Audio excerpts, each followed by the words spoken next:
저는 한때 이슬람을 변증하던 사람이었습니다. 기독교 신앙을 비판하며 성경은 신뢰할 수 없는 책이라고 확신했고 그 믿음을 논리적으로 설명하며 살아왔습니다. 그러나 오늘 저는 왜 제가 이슬람을 떠나 기독교를 선택하게 되었는지 그 7가지 이유를 정직하게 말씀드리고자 합니다.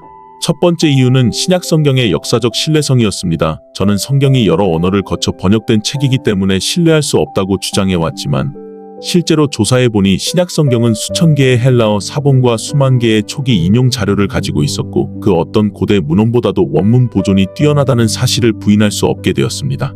두 번째 이유는 예수 그리스도께서 스스로를 하나님과 동일시하셨다는 사실이었습니다. 요한복음과 마가복음을 읽으며 저는 예수님이 단순한 선지자가 아니라 구약의 하나님과 자신을 동일시하는 발언을 반복적으로 하셨다는 점을 더 이상 외면할 수 없게 되었습니다.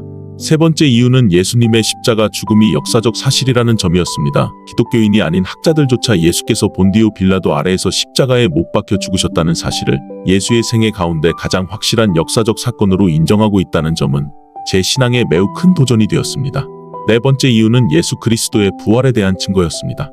누구나 자신을 하나님이라고 주장할 수 있지만 죽음을 이기고 다시 살아난다면 그 주장은 더 이상 망상이 아닙니다. 저는 부활에 대한 역사적 증거를 검토하면서 이 사건이 기독교 신앙의 중심이라는 사실을 이해하게 되었습니다.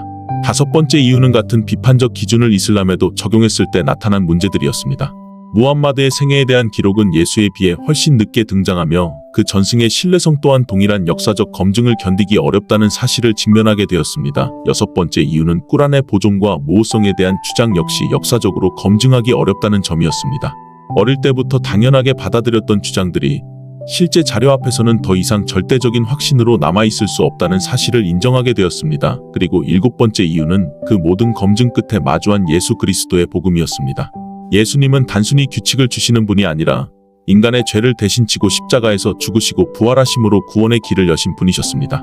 그러나 기독교를 선택하는 일은 논리의 문제가 아니라 대가의 문제였습니다. 그것은 가족과 공동체, 명예와 관계, 그리고 제3 전체를 내려놓아야 하는 결단이었습니다. 그럼에도 저는 진리를 외면할 수 없었고 결국 무릎을 꿇고 예수님을 주님으로 고백하게 되었습니다.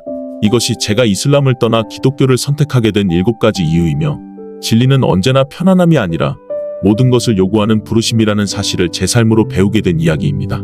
진리는 언제나 편안함이 아니라 모든 것을 요구하는 부르심이라는 사실을 제 삶으로 배우게 된 이후로 이 부르심은 단지 한 사람의 생각이나 논리의 변화가 아니라 삶 전체를 하나님 앞에 다시 세우는 과정이었습니다. 그 길의 끝에서 만난 예수 그리스도는 제가 스스로 찾아낸 답이 아니라 끝까지 떠나지 않으시고 조용히 기다리시며 마침내 저를 찾아오신 분이셨다는 사실을 고백하게 되었습니다.